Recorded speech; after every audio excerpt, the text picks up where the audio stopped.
दर्शक बंधु आपण जदि बहुत दुखरे अछंती एवं विभिन्न प्रकार समस्या रे फसी जाइछंती ताहले आजिर एही भिडियोटी को थरे मात्र शेष पर्यंत देखंतु काहेकि ना एही भिडियोटी आपण मानक पई बहुत खास अटे बहुत ही गुरुत्वपूर्ण अटे।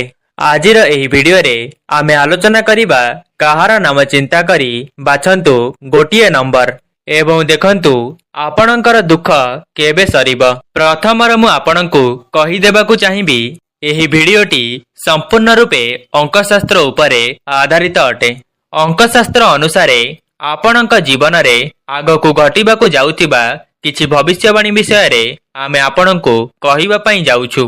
देखंतु दुनिया रे एमिति कोनोसी व्यक्ति नाही जिए कि निजर भविष्यत विषय रे जानिबा पई चाहि न थाए।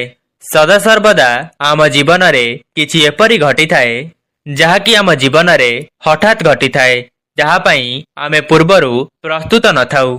आमर समय एमिति चली थाए कि जहा कि आम अतीतर किछि कर्म किंबा पूर्व जन्मर किछि कर्म पई आमे एपरि भोग करि थाउ एवं आपणक जीवन रे आगकु जहा भी घटिबाकु जाउअछि ताहा मध्य आपणक कर्मर फल अनुसारे आपणकु प्राप्ति हेब। तेबे जहा तो घटिबार अछि ताहा तो निश्चित भावरे घटिब। जदि आमे आगुआ किछि संकेत जानि परिबा तो आमे किछि मात्रा रे सचेतन रही परिबा। सेथि पई एही भिडियोटी आपण मानक पई बहुत उपयोगी अटे। आपण आपणकर फायदा निमंते एही भिडियोटी को शेष पर्यंत देखंतु। आपणक स्क्रीन उपरे तीनोटी नंबर दिया जाइछि 1 नंबर 2 नंबर एवं 3 नंबर। एही 3 गोटी संख्या मध्यरु आपण माने कोनोसी भी गोटिए संख्या को बाछंतु एवं जानंतु आपणक आगामी भविष्यत किपरि रहिब। वर्तमान समय आपणकर किपरि चलुछि एवं बहुत किछि गुप्त कथा एही भिडियो रे आपण जानि परिबे। आपण मानक पई 5 सेकेंड समय रहिछि। आपण एथि मध्यरु कोनोसी भी गोटिए संख्या को बाछंतु जेउटी आपणको अधिक पसंद आसुछि सेही संख्याटी को बाछंतु। सेही संख्यार आधार रे आपण आपणक निजस्व जीवन विषय रे बहुत किछि जानिबाकु पाइबे एवं आपणक जीवन रे कोन सबु बड़ परिवर्तन आसीबाकु जाउछि एवं आपणकर दुख केवे सरीबाकु जाउछि। एहा पूर्वरु वीडियो को लाइक करी कमेंट बॉक्स रे आपणक प्रिय देवादेवींक नाम अवश्य लिखि दियंतु। तो एबे आसंतु जानिबा जदि आपण प्रथम संख्याटी को बाछिछंती किंबा 1 नंबर संख्याटी को बाछिछंती वर्तमान आपणकर खर्च बढ़ी जाइछि आय ठारू अधिक व्यय हेबाकु लागुछि। आपण किछि पैसा को संचय करिबाकु चाहुचंती किंतु आपण सेपरि करि पारु नाहंती। कौनसी उपाय रे आपणक पाखरु धन खर्च होई जाउछि। आपण नाना व्यस्तता रे पड़ी छटपट हेउचंती। मनरे विभिन्न प्रकारर आशंका आसुछि एवं कार्य रे बहिर्भूत जोग देखा देउछि। मनकु मन आपणक आपणर लोक माने आपणकु छाड़ी दूर को चली जाउछंती। टिके टिके कथा पई आपणकर संपर्क भांगी जाउछि। आपण पूर्वरु जाहाकु भल पाउथिले से वर्तमान आपणक ठारू दूरेई जाइछि। एपरि किछि समस्या आपणक निकटरे वर्तमान उपस्थित अछि। वर्तमान आपण बहुत समस्या देई गति करूछंती। तेबे जानि रखंतु कि एहा आपणकर पूर्व दशार फल थिला। एही दशा पई आपण वर्तमान सर्वहरा होई जाइछंती किंतु ईश्वरंक कृपारु आपणकर सेमिति किछि बड़ अघटन होई नाही। आपण वर्तमान चिंता प्रकाश करंतु नाही। आपणकर खराब फल भोगिबार समय चली जाइछि एवं वर्तमान आपणकु बहुत शुभ फल प्राप्त हेबाकु जाउछि। संतान सुख जस कीर्ति लाभ एवं कर्म क्षेत्र रे उन्नति आसीबाकु जाउछि। धन प्राप्ति जोग मध्य बनिबाकु जाउछि। धन को नहीं वर्तमान आपण चिंता करंतु नाही काहेकि ना धन को अर्जन करिबार समस्त दिग आपणकु एबे जणा पड़ी जाइछि। आपण पूर्वरु जहा भी किछि समस्या रे थिले ताहा वर्तमान दूर होई जिवो। संतान को नहीं आपण पूर्वरु बहुत चिंता रे थिले। ईश्वरंक कृपारु संतान सुख मध्य एबे भोग करिबे। ଆପଣଙ୍କର ଯାହା ବି କିଛି ଅଯଥାରେ ଖର୍ଚ୍ଚ ହୋଇଯାଉଥିଲା ଏବେ ତାହା ଆଉ ଖର୍ଚ୍ଚ ହେବ ନାହିଁ। ଆପଣ କିଛି ପଇସା ମଧ୍ୟ ସଞ୍ଚୟ କରିପାରିବେ।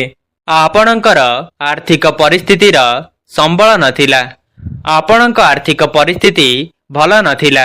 ଏବେ ବର୍ତ୍ତମାନ ଆପଣଙ୍କର ଆର୍ଥିକ ପରିସ୍ଥିତିର ଉନ୍ନତି ନଥିଲା, ସେଥିରେ ମଧ୍ୟ ଉନ୍ନତି ହେବ।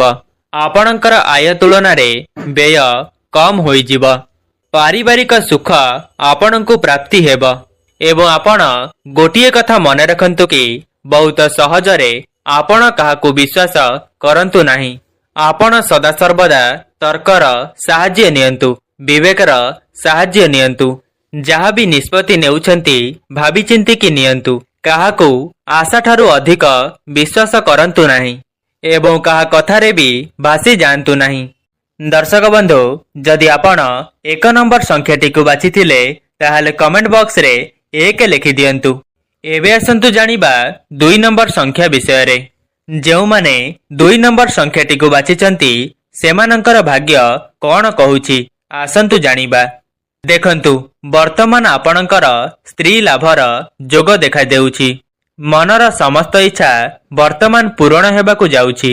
କର୍ମକ୍ଷେତ୍ରରେ ଯେଉଁମାନେ ସିଦ୍ଧି ଲାଭ କରିପାରୁନଥିଲେ ସେମାନଙ୍କୁ ନୂତନ କର୍ମ ପ୍ରାପ୍ତି ହେବାକୁ ଯାଉଛି। ଏବଂ ଯଦି ଆପଣ କର୍ମକ୍ଷେତ୍ରରେ ଅଛନ୍ତି ତାହେଲେ ମଧ୍ୟ ଆପଣଙ୍କର ପ୍ରମୋଶନ ହେବାର ଯୋଗ ରହୁଛି। ଏବଂ ଯେଉଁମାନେ ବିବାହର କାମନା ରଖୁଥିଲେ, ବହୁତ ଲମ୍ବା ସମୟ ଧରି ବିବାହର ଯୋଗ ଦେଖାଦେଉନଥିଲା, ତ ବର୍ତ୍ତମାନ ସେମାନଙ୍କୁ ବିବାହ ସୁଖ ମଧ୍ୟ ପ୍ରାପ୍ତି ହେବ। ମନେ ରଖନ୍ତୁ, ଶୁଭ ଫଳ ସର୍ବଦା ବିଳମ୍ବରେ ଆସିଥାଏ, ଅପେକ୍ଷାର ଫଳ ମିଠା ହୋଇଥାଏ। ଏବଂ ଯେଉଁ ବ୍ୟକ୍ତିମାନେ ସନ୍ତାନର କାମନା ରଖିଥିଲେ ସେମାନଙ୍କୁ ଆଗକୁ ସନ୍ତାନ ସୁଖ ମଧ୍ୟ ପ୍ରାପ୍ତ ହେବାକୁ ଯାଉଛି। କାର୍ଯ୍ୟକ୍ଷେତ୍ରକୁ ନେଇ ସମସ୍ତ ସମସ୍ୟା ଏବେଠାରୁ ଦୂର ହୋଇଯିବ। ଯେଉଁମାନେ ବି କର୍ମକ୍ଷେତ୍ରକୁ ନେଇ ଚିନ୍ତିତ ଥିଲେ ସେମାନଙ୍କୁ ନୂତନ ଚାକିରି ମଧ୍ୟ ପ୍ରାପ୍ତି ହେବ। ଦେଖନ୍ତୁ, ବର୍ତ୍ତମାନ ଆପଣଙ୍କର ମନ୍ଦ ଦଶା ଚାଲିଅଛି, ଯାହାଫଳରେ ଆପଣ ବହୁତ ସମସ୍ୟାରେ ଅଛନ୍ତି। ଆପଣଙ୍କର ଧନହାନିର ମଧ୍ୟ ଯୋଗ ରହୁଛି। କିଛି ବ୍ୟକ୍ତିମାନେ ଆପଣଙ୍କର ଶତ୍ରୁ ହୋଇଯାଇଛନ୍ତି। ଆପଣଙ୍କ ଘର ପରିବାରରେ ଅଶାନ୍ତି ଲାଗି ରହିଛି, କଳି ଝଗଡ଼ା ଲାଗି ରହିଛି। ସ୍ତ୍ରୀ ମଧ୍ୟ ଆପଣଙ୍କ ଉପରେ ଅସନ୍ତୁଷ୍ଟ ଅଛନ୍ତି। ବର୍ତ୍ତମାନ ଆପଣଙ୍କ ପରିବାରରେ ମନ ମତାନ୍ତର ଭଳି ପରିସ୍ଥିତି ସୃଷ୍ଟି ହେଉଥିଲା। ଭାଇ ଭାଇ ମଧ୍ୟରେ କଳି, ବାପ ପୁଅ ମଧ୍ୟରେ କଳି, ଏପରି କିଛି ପରିସ୍ଥିତି ସୃଷ୍ଟି ହେଉଥିଲା। ବର୍ତ୍ତମାନ ଠାରୁ ଆପଣ ଆଉ ଚିନ୍ତା କରନ୍ତୁ ନାହିଁ। ଆପଣଙ୍କର ଆଗାମୀ ଭବିଷ୍ୟତ କହୁଛି ଆପଣଙ୍କ ଜୀବନରୁ ଏପରି କିଛି ସମସ୍ୟା ଦୂର ହୋଇଯିବ। ଆପଣଙ୍କର ସମସ୍ତ ମନସ୍କାମନା ପୂର୍ଣ୍ଣ ହେବ। ପୁରୁଣା ମିତ୍ରମାନଙ୍କ ସହ ଭେଟ ହୋଇପାରେ। ପୁରୁଣା ମିତ୍ରମାନେ ଆପଣଙ୍କୁ କିଛି ସାହାଯ୍ୟ ସହଯୋଗ କରିପାରନ୍ତି। ଆପଣଙ୍କର ସମସ୍ତ ଶତ୍ରୁମାନେ ପରାଜିତ ହେବେ। ସମସ୍ତ କାର୍ଯ୍ୟରେ ଆପଣଙ୍କୁ ସଫଳତା ପ୍ରାପ୍ତି ହେବ। ଆପଣ ଆଉ ଆଗକୁ ଋଣ କରଜରେ ବୁଡ଼ି ରହିବେନି। ଆପଣ ପୂର୍ବରୁ ଯାହା ବି କିଛି ଋଣ କରିଥିଲେ ତାହା ବର୍ତ୍ତମାନ ସୁଝିବାକୁ ଯାଉଛନ୍ତି। ଆପଣ ଆଗକୁ ଋଣ ଭିତରେ ଆଉ ଜୀବନକୁ ଅତିବାହିତ କରିବେ ନାହିଁ। ଆପଣ ଆଉ ଚିନ୍ତା ପ୍ରକାଶ କରନ୍ତୁ ନାହିଁ। ଗ୍ରହମାନେ ଆପଣଙ୍କର ସପକ୍ଷରେ ଅଛନ୍ତି। ଆପଣଙ୍କ ପାଇଁ କିଛି ଗୁରୁତ୍ୱପୂର୍ଣ୍ଣ କଥା ହେଉଛି, ଆପଣ ଯାନବାହନ ଚଳାଇବା ବେଳେ ବହୁତ ସତର୍କତାର ସହ ଯାନବାହନ ଚଲାନ୍ତୁ। ଯଦି ଆପଣଙ୍କୁ ଭିଡ଼ିଓଟି ଭଲ ଲାଗିଛି, ଭିଡ଼ିଓକୁ ଗୋଟିଏ ଲାଇକ୍ କରି କମେଣ୍ଟ ବକ୍ସରେ 2 ନମ୍ବର ଲେଖିଦିଅନ୍ତୁ। ଏବେ ଆସନ୍ତୁ ଜାଣିବା, ଯେଉଁମାନେ 3 ନମ୍ବର ସଂଖ୍ୟାଟିକୁ ବାଛିଥିଲେ ତାଙ୍କର ଭାଗ୍ୟ କଣ କହୁଛି। ଦେଖନ୍ତୁ, କିଛି ଦୁର୍ଘଟଣା ଘଟିଲେ ଆପଣ କ୍ଲେଶ ପାଉଛନ୍ତି, କିନ୍ତୁ ଆପଣ ବାସ୍ତବରେ ଜାଣିପାରୁନାହାନ୍ତି କି ଏମିତି କାହିଁକି ହେଉଛି। ଆପଣ ଏହିଭଳି ପରିସ୍ଥିତି ଅତୀତ ଜୀବନରେ କିମ୍ବା ଆଗକୁ ଆସୁଥିବା ସମୟରେ ଅନୁଭବ କରିବାକୁ ଯାଉଛନ୍ତି। ସବୁ ସମୟରେ କିଛି ନା କିଛି ଅଭାବ ଲାଗି ରହୁଛି। ଆପଣ ଯେତେ ବି ରୋଜଗାର କରୁଛନ୍ତି ତାହା ଖର୍ଚ୍ଚ ହୋଇଯାଉଛି। ପଇସା ଆପଣଙ୍କ ପାଖରେ ରହୁନାହିଁ। ଆପଣ ଯେତେ ଚିନ୍ତା କଲେ ମଧ୍ୟ ଆପଣଙ୍କୁ କୌଣସି ପ୍ରକାରର ଲାଭ ହେଉନାହିଁ। ତା ସହିତ ସନ୍ତାନ ସନ୍ତତିଙ୍କ ଚିନ୍ତାରେ ଆପଣ ବହୁତ ଦୁଃଖ ପ୍ରକାଶ କରୁଛନ୍ତି।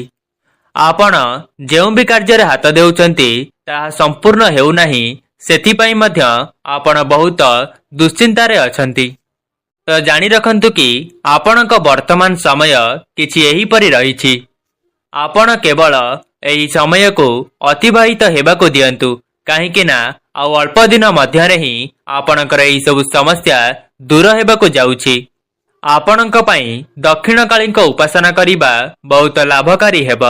ଗୋଟିଏ କଥା ମନେ ରଖନ୍ତୁ କି ଆପଣ କାହାକୁ ବି ଅତି ସହଜରେ ବିଶ୍ୱାସ କରନ୍ତୁ ନାହିଁ। ଅଯଥାରେ ଆପଣଙ୍କର ଧନ ବ୍ୟୟ ହୋଇଯାଉଛି। ଗୁପ୍ତ ଶତ୍ରୁମାନେ ଆପଣଙ୍କର ଜାତ ହେଉଛନ୍ତି, ଯାହା ଆପଣଙ୍କର କ୍ଷତି କରିବାକୁ ଚେଷ୍ଟା କରୁଛନ୍ତି। ଆପଣଙ୍କର ବର୍ତ୍ତମାନ ଏପରି ସମୟ ଚାଲୁଛି କି ଯେଉଁ କାର୍ଯ୍ୟରେ ଆପଣ ହାତ ଦେଉଛନ୍ତି ସେହି କାର୍ଯ୍ୟରେ ଆପଣଙ୍କୁ ବିଫଳତା ଦେଖାଦେଉଛି। ଆପଣଙ୍କର ରୋଜଗାର କମ୍ ହେଉଥିବା ବେଳେ ଆପଣଙ୍କର ଖର୍ଚ୍ଚ ବଢ଼ିଯାଉଛି। ଏପରି ସମସ୍ୟା ଆପଣଙ୍କ ଜୀବନରେ ବହୁତ ପୂର୍ବରୁ ହିଁ ଘଟି ଆସୁଅଛି। ବର୍ତ୍ତମାନ ଆପଣ ଆଉ ଚିନ୍ତା ପ୍ରକାଶ କରନ୍ତୁ ନାହିଁ, କାହିଁକି ନା ଯାହା ସବୁ ଆପଣଙ୍କୁ କୁହାଗଲା ତାହା ବର୍ତ୍ତମାନ ଅତୀତ ହୋଇଯାଇଛି। ଆପଣଙ୍କ ଭବିଷ୍ୟତରେ ବହୁତ ସୁଖ ସମୟ ଆସିବାକୁ ଯାଉଛି। ଆପଣ ବହୁତ ଅଧିକ ଖରାପ ସମୟ ଦେଇ ଗତି କରିସାରିଲେଣି। ଏହା ହିଁ ଆପଣଙ୍କ ପାଇଁ ସତ୍ୟ ଅଟେ। ସନ୍ତାନମାନଙ୍କୁ ନେଇ ଯାହା ବି କିଛି ସମସ୍ୟା ଥିଲା ତାହା ଆପଣଙ୍କ ମନରୁ ଦୂର ହୋଇଯିବ ଏବଂ ସନ୍ତାନଙ୍କ ପାଇଁ ଆପଣ ବହୁତ ଅଧିକ ଗର୍ବ କରିବେ। ଯେଉଁମାନେ ନୂତନ ଚାକିରିର ଆଶାରେ ଥିଲେ ସେମାନଙ୍କୁ ତାଙ୍କର ମନ ମୁତାବକ ଚାକିରି ପ୍ରାପ୍ତ ହେବାକୁ ଯାଉଛି। ଯଦି ଆପଣ 3 ନମ୍ବର ସଂଖ୍ୟାଟିକୁ ବାଛିଥିଲେ ତାହେଲେ କମେଣ୍ଟ ବକ୍ସରେ 3 ଲେଖିଦିଅନ୍ତୁ ଏବଂ ଯେଉଁମାନେ ଏହି ଭିଡିଓଟିକୁ ଶେଷ ପର୍ଯ୍ୟନ୍ତ ଦେଖିଛନ୍ତି ସେମାନେ କମେଣ୍ଟ ବକ୍ସରେ ତାଙ୍କ ଇଷ୍ଟ ଦେବାଦେବୀଙ୍କ ନାମ ଅବଶ୍ୟ ଲେଖିଦିଅନ୍ତୁ।